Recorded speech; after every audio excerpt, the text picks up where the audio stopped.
Thank you, Marianne. Just want to briefly give another round of applause and recognition to Marianne for all the work that she's done to revive the series. I don't know if it was this time last year, maybe a little bit around that, when you sent me an email, and I was like, I got to think about it.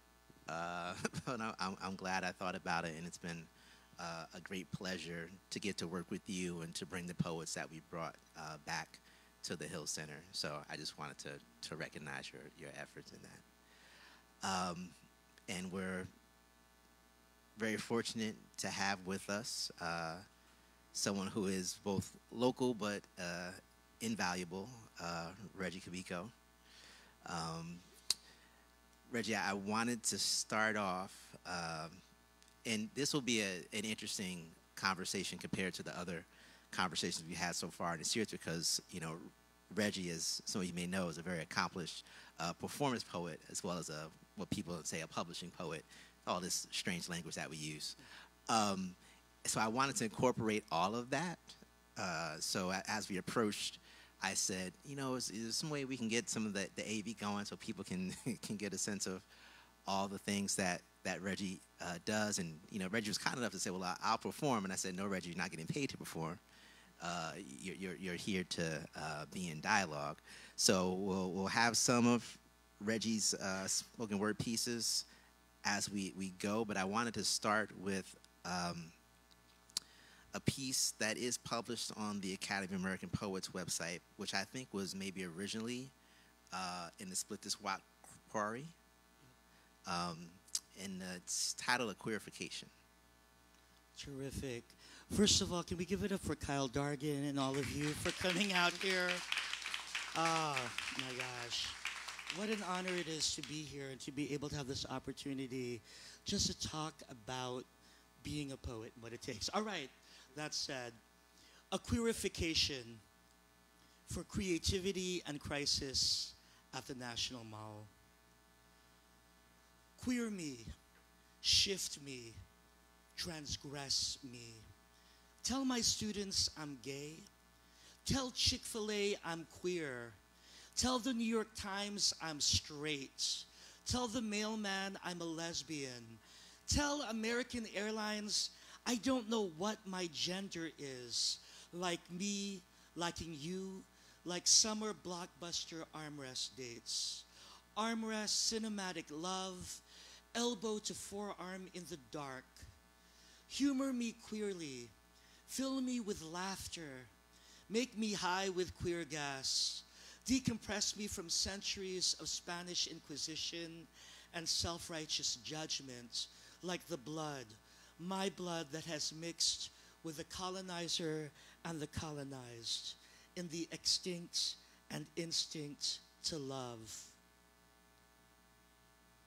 Bust memories of water and heat and hot and breath, beating skin on skin, fluttering. Bruise me into vapors, bleed me into air, fly me over sub-Saharan Africa and Asia and Antarctica. Explode me from the closet of my fears. Graffiti me out of doubt, bend me like bamboo, propose to me, divorce me, divide me into your spirit, and shadow me with fluttering tongues and caresses, beyond head, heart, chakras, fist smashing the djembes between my hesitations, haiku me into 17 bursts of blossoms and cold sake, de-ethnicize me, declothe me, degender me in brasiers and prosthetic genitalias, burn me on a brazier, wearing a brazier, in bitch braggadocio soprano bass, magnificat me in vespers of hallelujah and amen. Libate me in halos, heal me in halls of femi troubadours, announcing my HIV status or your status. I am not afraid to love you. Implant dialects as if they were lilacs in my ear. Medicate me with a lick and the like. I am not afraid to love you. So demand me, reclaim me, queerify me.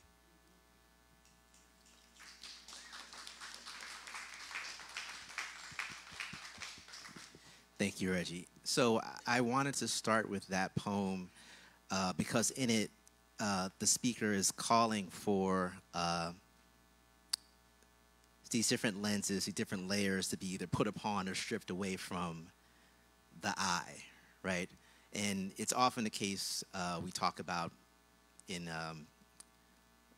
literary poetry, the idea of using the speaker to distance oneself from, what the author is saying or known as. And I think it's the case that with performance poetry, it's a little different, that people feel more comfortable assuming what they're getting out of a performance poem is directly translating who the author is, which is also problematic. What I wanted to do was to give you, Regie Cabico, an opportunity for you to tell us A or B. A, something that people might not know about you based on some assumptions they make from the poems, or B, something that people erroneously assume about you because of what they take from some of your work. Wow. I think people don't know that I'm really an introvert at heart, even though when I'm on stage I have to turn a switch on. But I am perfectly content being alone in a hot bath with sea salt and being alone, just being by myself. I think people just assume because you perform you're an extrovert, and in what I'm trying to convey, that can seem the case. But my rest switch is an introvert, as an introvert. And I think the other misconception is that, and I remember when I started poetry, people were like, well, you perform your poetry, so it can't be that well written on the page, because you really perform it. And so I think that there's that battle. And then also, I will also go in other groups, colleagues that I love and support. They'll look at something, we'll workshop it together, and they're like, oh, well, that's spoken word. And I'm like, well, I didn't really think of that to be performed. I was just writing this as a poem, and I want like input and feedback. And so I think that those are some misconceptions. And I also think that I don't think a poem is really done until you actually read it out loud, or because then you really know what it is that you want to say. Even and I think that we edit with our eyes and not so much with our ears and the sound, and with our lips and using our full body, and just finding out what that piece is. So in some ways, the poem is like a little play, and it needs to be read sometimes. But not all the poems that I write, not all the poems in the book are to be read out loud. So I think that that's some of the misconceptions and battles that you have to go through. And thank you for setting me up, because I do want to get to your musical theater background next. But there was something interesting you said about that idea of people assuming you're an extrovert because of the way you present your poetry. And I think maybe what's happening there is that sometimes you don't have an expansive enough definition of craft, right? Mm-hmm. Because that thing that people are maybe recognizing as personality is actually performance craft that you put to bring the poem to life in that particular manner. Yeah, well, thank you for bringing that up, because there's a performance craft, but I think the real battle is trying to figure out what you're going to perform for an audience, trying to figure out how far can I push the audience, can I read the audience, what do I feel like reading like, what do I feel like sharing at this moment, and what do we need to hear in the moment. So I think the skill for me isn't really the performance, but being able to deliver a set so that way it feels like you've just done a solo show. And for example, Tuesday night I was at Joe's Pub at the Public Theater, and I haven't performed there. Marlo was there, Castillo. But what am I going to perform? And I don't want to perform the old shit from 1990. I don't want to perform that piece that we're going to see later, right? And so who am I now as a 54-year-old poet, as who I was then? And what am I... And to be honest with you, I walked up on stage and I had no idea what I was going to perform. And I had a million options and my brain was racing. I knew how I wanted to end with the serious, the poignant, and then just do a little joke, some jokes in the beginning. And so, and it worked out. But I think the skill for me has always been that reading the audience and making sure that I can do justice to the poem. And, you know, even if I did perform an old poem, you have to make it real and fresh, right? And there has to be some excitement. And if I did my job as a poet, the poem will still work. So luckily, the performance poems that I wrote decades ago still work. You know, Joni Mitchell will always sing both sides now, and it still works. And I think that that's important if you're going to be performing your poems, will this still work? And regardless of what happens to me, does the poem still work? So. Yeah. I mean, I don't want to stay on this too long, but it's interesting. But sometimes there's a sense of death to a poem becoming affixed to a page, right? As opposed to poems that are performed, they're always alive. There's always an opportunity for them to move in a different way in a moment. Not that that's not true for poems that are written on the page, right? It's just that there's that tendency to adhere to the paper when, like, the poem, one of my favorite quotes, I've never considered it using it in this context, but Charles Wright, one of my teachers, he would say, the poetry isn't the dog. Poetry is the shadow of the dog, right? The dog is always out there on the run, and poetry is just its shadow, and shadows always change depending on the light. I would say that that's very true. And, you have a poem that's old, and the fact that 30 years later I can perform this old poem, and it's still, I discover something new. So if I can keep discovering something new about the poem or what was happening, it's always a gift. So it's like actors who are doing the same role for years and years and years, and they find something new about their character. But I do think that what's sad about performance is that while the poems may be perfectly laid out, I can also mess up the performance too. So that's the bittersweetness of that, in that you're always just trying to make sure that you're serving it in the best way possible, and that you're trying to relive what it is that you felt when you wrote the poem. So that way you're just not going through the motions, right?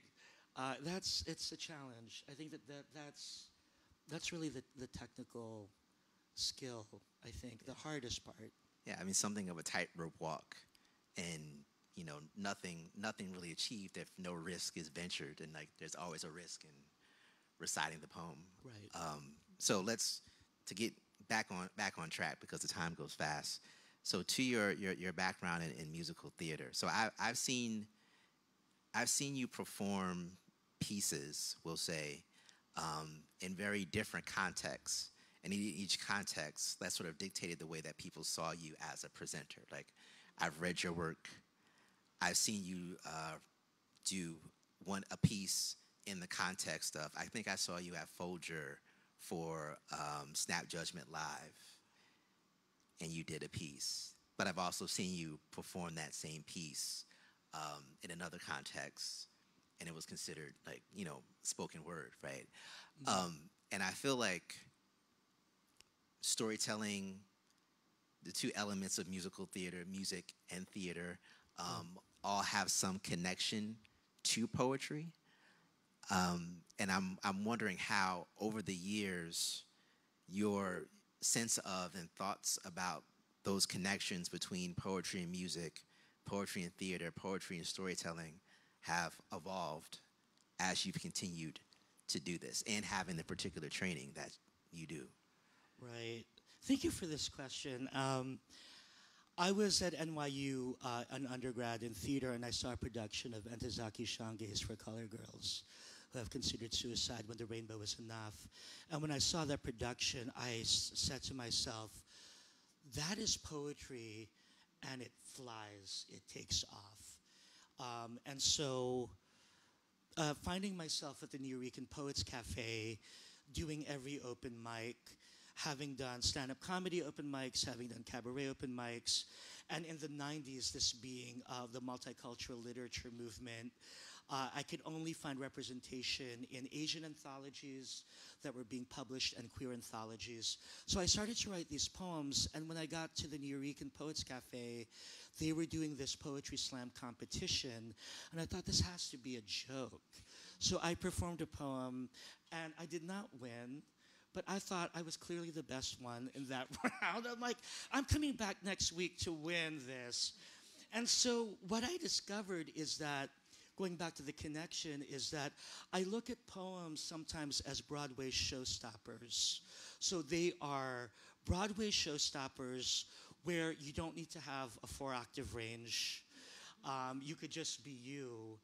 But it is that up against the wall moment of what can I write that that is like a Broadway showstopper that can close Act 2, or that can be the 11th o'clock number in a musical. And so I can't write like that. And the poems that I write in slam performance, I didn't know were going to slam.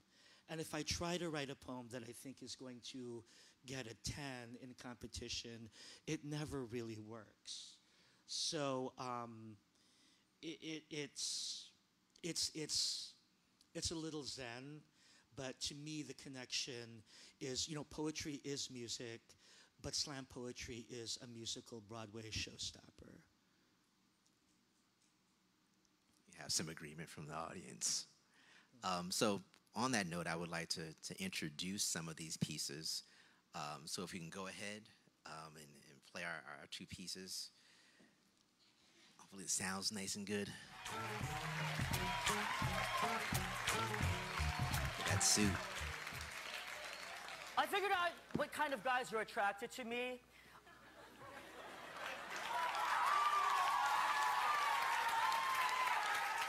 And I'm single, so the kind of guys that are attracted to me are usually anthropologists. Because they're into my bone structure. They come up to me at a bar and they say, "Could I tell you something real personal? You remind me of an Aztec priest." Well, that gets me excited. Why don't I come over to your apartment tonight and sacrifice your kitten to Montezuma? Or then they say, "You Asians got the best skin. What do you use?"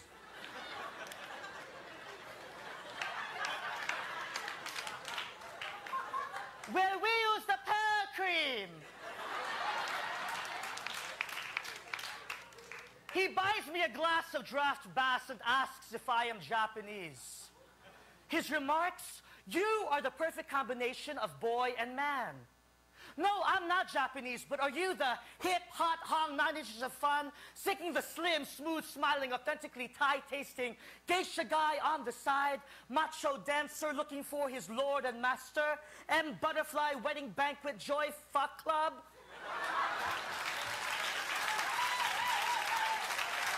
I am not the Korean dragon lady running down Avenue A on heels with a teapot between my legs shouting, "Where's my tip? Give me my trophy. You want to play with me? You can. Just quit orientalizing, because I ain't going to change my cotton Calvins for you or my mother if I lose. I ain't going to fry you an emperor's meal or throw you Eurasia or butterfly you an opera. I'm I'm through giving sex stories of UNICEF countries. Third world is for hunger and fat Sally Struthers. I am not a teriyaki toy, a rice queen's dream, a bowl of soy sauce to dip your meat in. I've long been the it in a rice queen phenomenon that's burned faster than gin bottles thrown at the black of my skillets. Games so old as Jason and Hercules, men fucking my body like fresh golden fleeces. They ride my boyhood in bikes in the woods, then rape it and kill it with leashes spit words in personal ads, those clever written puzzles. For fun, they blood brother baptize my emotions, then martyr my sisters in the backroom basements. I am through with charades. I'm through with your malice and your riots like hopscotch. I am not gonna fight it. I am beyond being poker-faced, mysterious, submissive, wanted by you or a being who's glossy and GQ queen gorgeous. You want to play freeze tag? I'm frozen already. Touch me, you'll swear I'm the Iceman's ice monkey. Hit me and watch where the mahjong chips land. Lust me, I'll soon feel the back of your hand. Play with me then if you think the sweet that's left to the taste in my tongue is enough and not bitter. Love me for this. I forfeit the game, remove my makeup, and call you the winner.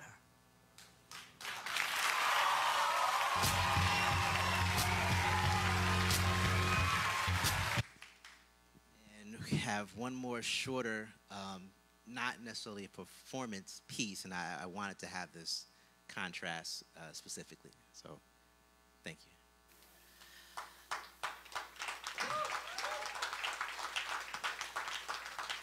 The perfect guy. You have a mental telepathy for James Franco daddies. Pull it together, you text me. Butch it up. I'm a cold version of a hot mess. We both laugh at curling irons. With Ritalin, you see me clearly. See me, I say to you. See this mermaid. Eat me, this sandwich we've built. You rue me because we're spectacular in so many ways.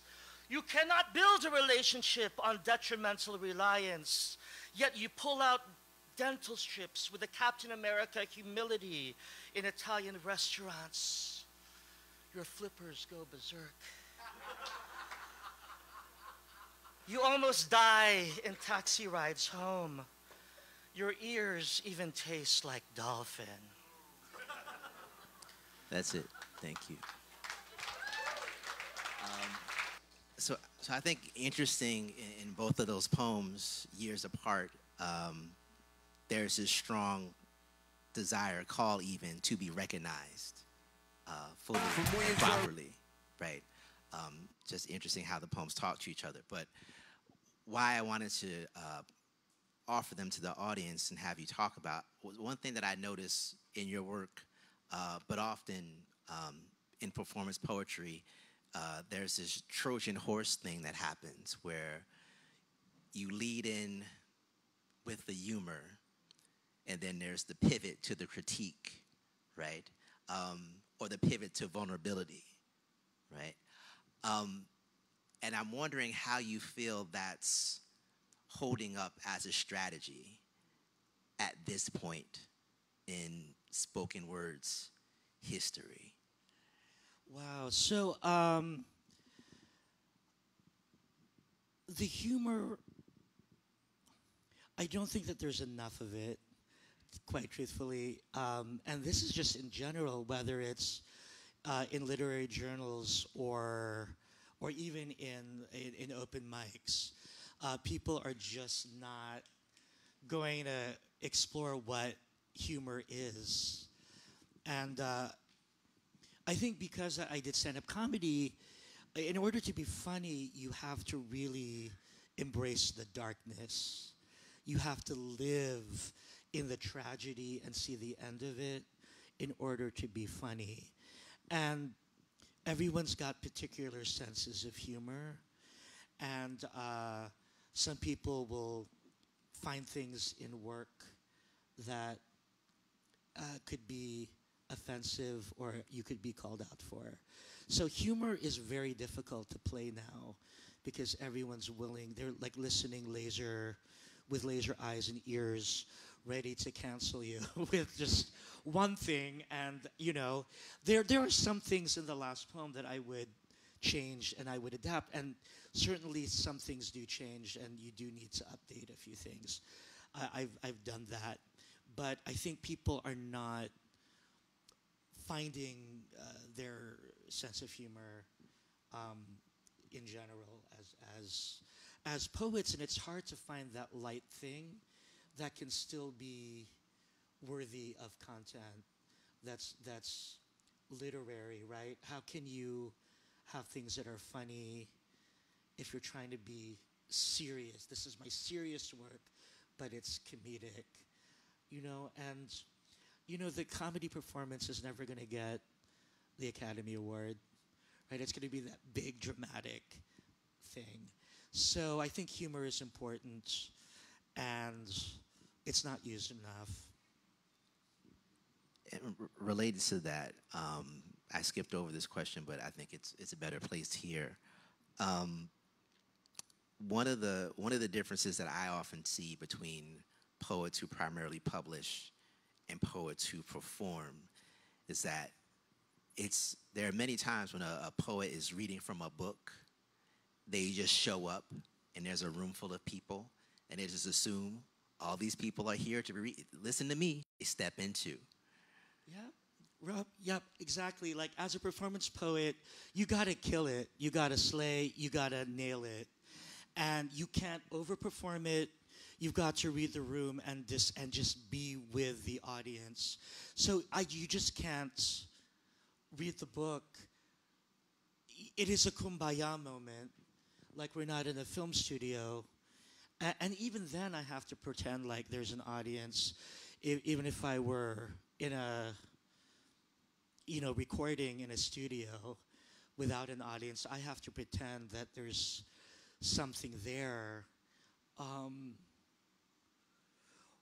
What do you want to say? And I think that poets it's a little gospel testify, it's your gospel truth.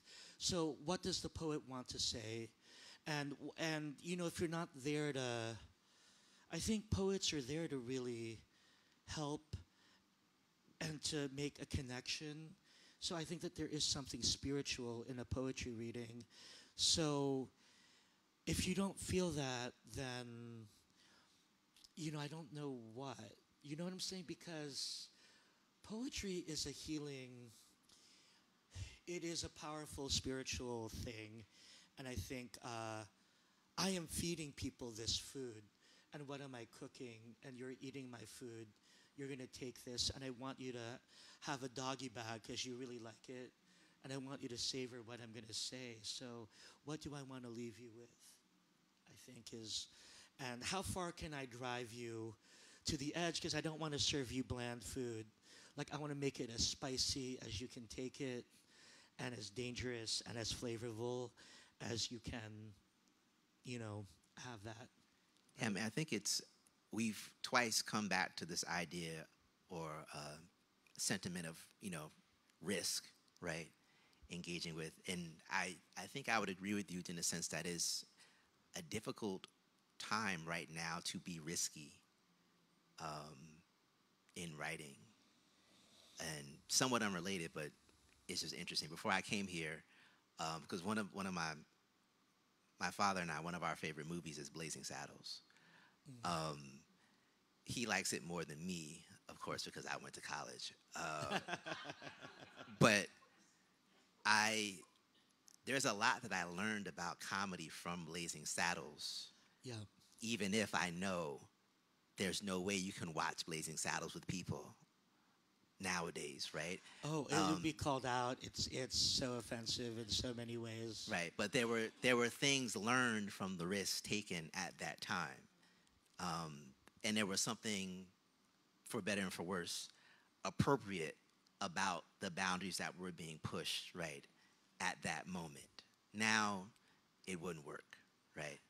And I think it's sort of the same thing when you talk about humor not being present in a lot of performance poetry now. I think there's that question of like, well, what is accessible or possible right now in humor? What are we allowing? Because I think people probably enter the space now saying, I need to be on the right side of something more so than I need to find a way to bring these people to me. Yeah, I think if it's about my personal stories, then I can go for it. Like, it's my story. I'm going to say it. This is really, truly what happens. But again, you just never know. But you know what? If you're a poet and you haven't been canceled, then I think that that's just part of it. We gotta write what we gotta write, put it out there, and learn, listen, and move forward. Because if I wrote to please the cancelers and the haters and the bullies, or to please my parents, I wouldn't even have a career. I just have like one poem, you know. Right. And I like that note about now maybe you have to turn it back on yourself. 'Cause I think that's what makes, Faith, Hope, and Regie work, right? Because it's directed back on the speaker. While we're sort of in this space talking about kind of the play between the written and the performance, and you do have a new book which is available outside for those who may be interested. You touched on this already a bit, but now that you put this collection together, I wonder if you could talk about the comparison between putting a set together for a performance and putting a manuscript together for a book. It's a complete nightmare putting the book together. It is a nightmare for all of you who are putting books together. It is, you're damned if you do, you're damned if you don't. What am I going to start with? All right, well, I'll start with this. Look, I think the similarity is this. I have to ask myself in a reading set, what am I going to start with and what will I close with? So I think that those are easy things. And then the question is, what's in the middle? I know that for a reading, you might have maybe 10 minutes, 20 minutes, if you're lucky, 30 minutes. And I have the ability to feel the audience in a reading and switch and go to the next poem. Or if I'm feeling saucy, I can do this. Here's the problem with the poetry manuscript and why it's taken me 3 decades to have one book. I just have no idea of what component of Regie Cabico to freeze. Because I don't know who's going to read it. And I don't know. The reason why I was able to finish this is that you were saying one time, are you a project book poet, project poet, or a poem to poem? A poem to poem poet? And I would say typically I'm a poem to poem poet, but usually the poem to poems are really good for a chapbook length, and it's really hard to find poem to poems that sustain itself for at least 48 pages. The birth of this book came during the pandemic where I suffered vocal loss. And so the idea of doing 5-sentence poems, doing really, really short economy was what I was thinking. But years and years ago, I started a series called The Twilight Stories, which were the dreams in 4 or 5 sentences. And when I read it at 82060C for a Halloween show about, 2 years ago, they were a hit. And I always wanted to keep going with, 5-sentence poems. And so that's how I got the book. And I'm like, if I don't die during the pandemic, Regie Cabico, you're going to get a book one way or another. You just have to. You just have to. And I believe that a book isn't necessarily going to validate you as a poet, but they're always going to ask. And how many readings have I been to where they're like, oh, we'll sell your book, but you have nothing to sell. So that's how the creation of this book came to be. And was it difficult? Oh yeah. Like I wanted to quit. I'm like, let's extend this another year. I had 32 poems and I needed 48. And I came up with 51 poems. And I decided 51 is just a terrible number of poems. So I took the last poem and Well, Reggie, we would be the 51st state if we got saved. I know.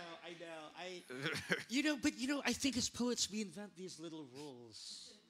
And, I don't know that they're wrong, but I didn't want 51, so the last poem I split in two. So now I have, or however I did it, it was like 49, but then I got 50 at the end. So I am happy that I went through the fire and I popped my cherry putting this book out.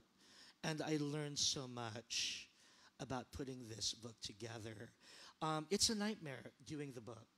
I would rather put a set together. I would have more fun with that because I know how to serve the show. Like if I'm doing a solo show and it's really a set of my poems and maybe a few stories, but I know who I am and what I'm presenting and who I'm presenting it to.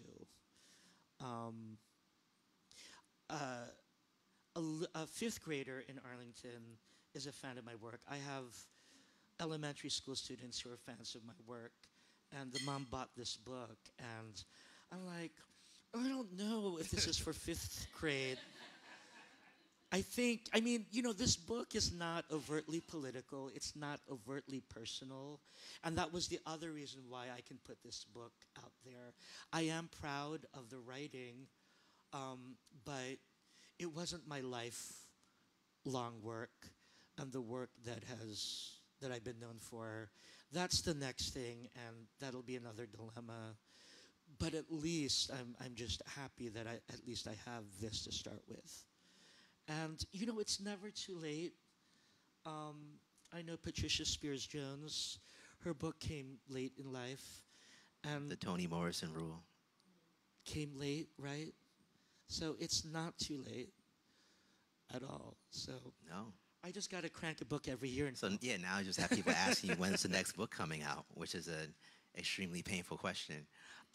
So you asked who's going to read the book. Well, we're going to read some of it right now. As I've done with every event that we've had, I try to hand out one poem that we can sort of walk through to kind of get a sense of the type of decisions that poets make as they're putting pieces together. So I picked out this poem, Monkeypox, from the collection. And I was wondering if you would, read it for us, and then I have a couple of questions about some of the different craft decisions that you made in the piece. Sure, thank you. Monkeypox. It's 'cause we're gay men that we get our shot first, Anderson Cooper says. No, I tell him, it's the Pride Parade, wearing a leather thong, sucking face with Pokemon. Oh, that was you, Anderson says. Just my face, I say. Thank you. So my first question is, I'm wondering how, as you were writing the book, how you thought about the relationship between the title and the body of the poem. Because I feel like there's definitely an activating tension here between the title and the opening. And I'm wondering what you were thinking about sort of setting the piece up that way at the outset. Yeah, no, thank you for the question. The book, all the titles in the book are usually one-word, two-word titles that go on a theme of meditation. And so I think you're drawing a little bit from Gertrude Stein's Tender Buttons, a little bit with those titles. And a little Frank O'Hara with the dailiness. So during 30 for 30s, I would just think about what happened today. And I got my monkeypox shot. And so I was thinking about monkeypox. And Anderson Cooper is in my neighborhood. he's at CNN, so he's floating around and he's in DC a lot. He's been a fixture a little bit, and you know the poems are a little Far Side cartoon, a little prose poem, a little Russell Edson strangeness, weirdness. So it was really the simplicity of whatever the meditation is, and Regie finds something short, weird, something surreal that could happen. And so at night, I have an edible, little glass of wine, and then your mind just starts to drift. So what can I think of that works? And So you were on poet enhancing drugs when you were. yes, Okay. yeah, a little bit. I mean, to write, you need something to. PEDs. Yeah, in this particular case, and I would also say that during the pandemic, nighttime was the only time of safety, because you could just hide under your blanket and just Forget the dream world. of the outside world. So it became, this was sort of what I was clutching onto during the pandemic, where what are the dreams and the hopes of the outside world and dailiness? I mean, one of the things that I really like about short poems, sometimes I think about like a short poem is like having a prize fight in a closet. Like you don't have a lot of space to swing your arms, but you have to find some way to get some shots in. And to the point about absurdity, I really appreciate the way the absurdity unfolds line to line in this poem, right? So if you just take the title in the first line, monkeypox, it's because we're gay men. Like it's sort of like it comes out as like an accusation, but then the next line, the absurdity changes, that we get our shot first. Oh, so it's not anger. It's sort of an ironic grace, because usually being gay doesn't mean you get good stuff first, right? And then again, the next line, Anderson Cooper says, and it's like, what, Regie? Like every line we've gotten a bit more absurd. And to go back to the musical theater aspects, and I know you say you think about it more with a set, but to me, this is a poem in 3 acts, right? So you have that first act where the absurdity is introduced, then the pivot. No, I tell him, it's the pride parade, wearing a leather thong, sucking face with Pokemon. And I don't know if any of you sort of heard it in the poems that we broadcast, but I think you have these little lyrical flourishes in your writing, like these little like dense pockets of musicality that you sort of shift into and out of, and like the poem goes on. But if you're listening, right, you can really catch it. So that thong and Pokemon rhyme there, like really bursts for a second. Third act, oh, that was you, Anderson says. So the denouement, just my face, I say. And in that last act, I feel it as a nod to that idea of the lyric I in a poem. Like, no, that wasn't me. That's just that face that I show you, like, in the poem, right? So it wasn't all of me. It was just kind of what I was choosing to show you. And I really love the way, in a short piece, we get these 3 dramatic acts around this idea of monkeypox. Well, thank you. As you're talking, I'm discovering more things about the poem. So yes, 3 acts, like a haiku or a loon, beginning, middle, and end. But this poem is also how I interact with white gay men. Mm-hmm. There's a certain kind of distance and I wouldn't say competition, but it's sort of like, how do you really see me, you gay white man, you know, with your, you know, gay white partner? You know, what's going on and how do we talk to each other? So I think that there's a little bit of slight sass. But I remember getting the monkeypox shot, and it was all gay white men, like in chairs, and so I think that probably fueled it, And you just have to find a little bit of humor into yet another disease in a pandemic that can go haywire, right? So, And I think this piece is it's taking some of that Trojan horse approach to it too, right? Because there's the humor, but then behind the humor is that sort of critique as like the gay white man is the authority and the main beneficiary in this space.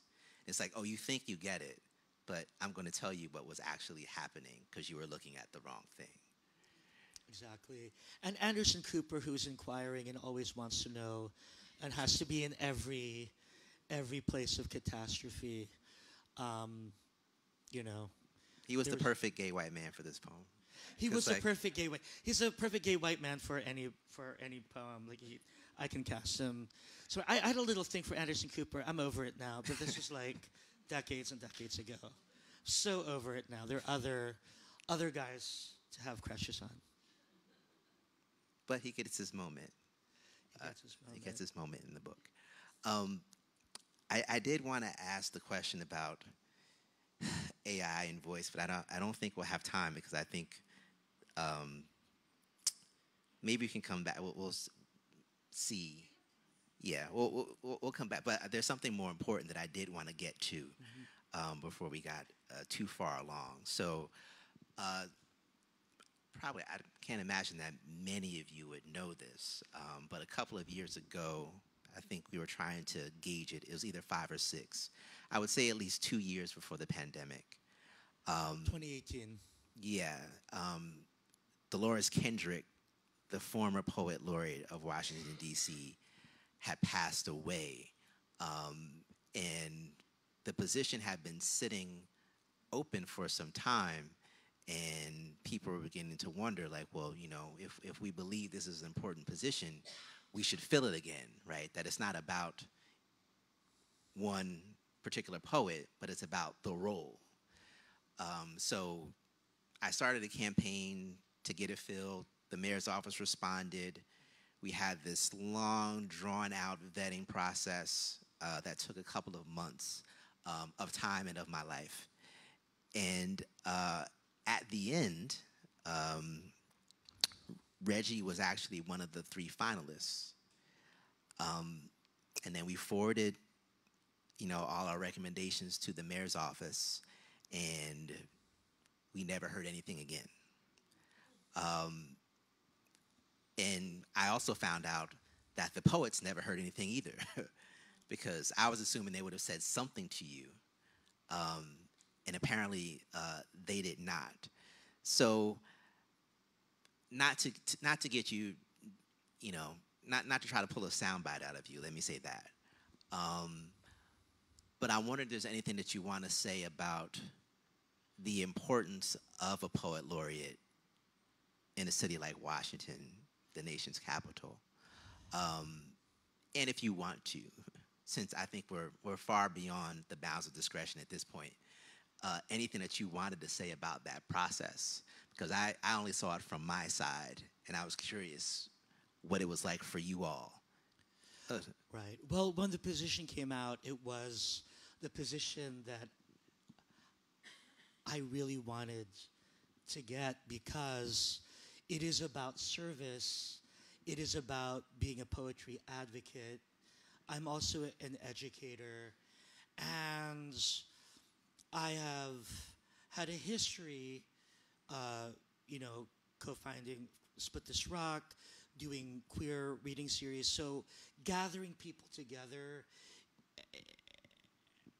is important to me. And also, in this last year, Andrea Brown at the DC Commission for the Arts was producing a youth poetry showcase called Words on Fire. And Andrea could have used help, and that's why you have a poet laureate to help you with poetry out loud and poetry competitions, in order to assemble the poets in the community to give mentorship to these young poets.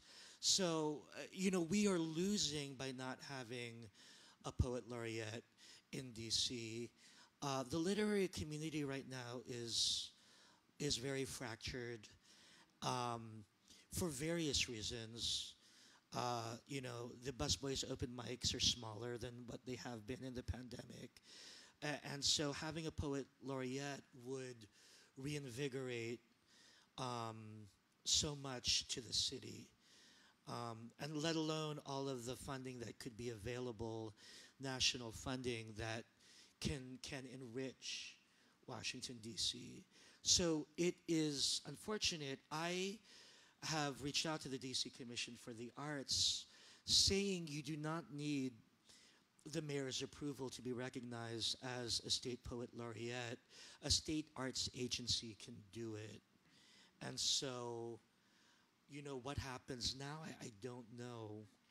But it makes perfect sense for the poet laureate to stay housed within the D.C. Commission for the Arts and Humanities, as there are so many programs that can connect itself with poetry beautifully. So I don't know how we can make this happen, but it's something that we need. We need to take a risk. Gotta take a risk. Yeah. And, it's an election year. I doubt that Mayor Bowers is paying attention. So if there was ever a good time to run a Trojan horse, I think it's right now. It's now. We have to, somehow we'll figure this out. Yeah. Well, I guess on the note of DC and poetry, I wanted to end the official time with one more poem. If my tablet is still on, and it is, thank you very much to me for charging it. By the way, I just also want to thank you for your service and your support to so many poets in DC. And I think when you move, yeah. Thanks. And you were a judge for the Larry Neal Award, and I received first place, and was truly, truly humbled. And so thank you for your service and recognizing my poems at the time. So I really, and to now, so I want to just thank you sincerely. You're clearly a worthy poet, so it was my pleasure to be able to do that, which I didn't remember. So thank you. So Carpapalooza, I think this is a good place where we are to finish up. All right, here we go. And then Marianne can tell us how much more time we may have if we want to. All right. I don't want to monopolize everyone's evening. So this poem is called A Carpapalooza, an American Anthem. And I had a commission from the Academy of American Poets. They were commissioning poets to write about the National Archives. And so it's sort of like, oh my God, what am I going to do? And like, it can't suck. And like, I have to really put in effort. It's, what am I going to do? I also didn't want it to be stale. And I kept looking through all of the archives, and I found something about carp. At one point in American history, there was a overflow of carp. And so it was like, there was a sign that says, please eat the carp. And then I thought about eat the carp. And I thought, and this is where we get this poem. I can write about colonialism, Disney, riots and inoculations, centuries of American history before me, Pocahontas' bust, Rosa Parks' arrest records, Elvis Presley meeting Nixon. But with only an hour to go before recording a poem at the National Archives, I'm in Starbucks obsessed and struggling with the queerest piece of literature in the archives. Eat the carp. The Bureau of Fisheries urges Americans to eat the carp. This resilient variety of fish that lulled the tea gardens of Japan and became the staple for gefilte to Jews is 43 million pounds strong at the turn of the 20th century. We were coaxed to eat carp croquettes, jelly, and caviar. Before there were McNuggets, there was the carp. those oversized goldfish that multiplied from Carolina to California with the force of horseless carriages pounding through our streams. How do I pay homage to this tenacious piece of protein that has fortified our American bellies? For weeks, I have labored over composing haikus to the carp. I have labored over writing Neruda-like odes to the carp, Howell Allen Ginsberg style to the carp, sketch a Jackson Pollock splatter of concrete poetry all over our marbled carpetal city to the carp. I even wanted to write something personally ethnic, like a Filipino riddle to the carp. Ultimately, this is a carpe diem poem to the carp. So I say to you, live and roam free as the carp. Seize the carp. Roast the carp till our appetites are lit into star-spangled flames, leading us into a new dawn of omega-3s and prosperity. Oh Lord, give me carp and the power to forge and be prolific as carp. Though I cannot pay my student loans, and while I haven't found a husband on Plenty of Fish, Scruff, Tinder, and OkCupid, I am OK Carp, gung-ho Carp. Play the carp. Watch me star in Le Carpalabla, the musical. Carp on high, hear my prayer. Carplahoma, Carplahoma, where the carp comes sweeping through the plains. Give me carp, crispy fried in Crisco and well done.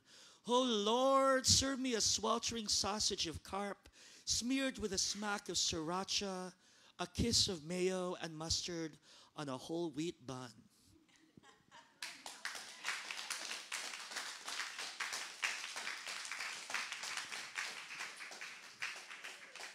I think that's the note I want to end the season on. So everyone, please, another round of applause for the wonderful Regie Cabico. Thank you, thank you. And thank you all for supporting us this season. We really appreciate it. Thanks, Kyle. Regie, thank you so much. Regie's books are for sale outside. Please purchase one and have it signed. And, you know, Kyle will be back curating and hosting events beginning again in the fall, winter. I hope. Anyway, thank you all so much for coming.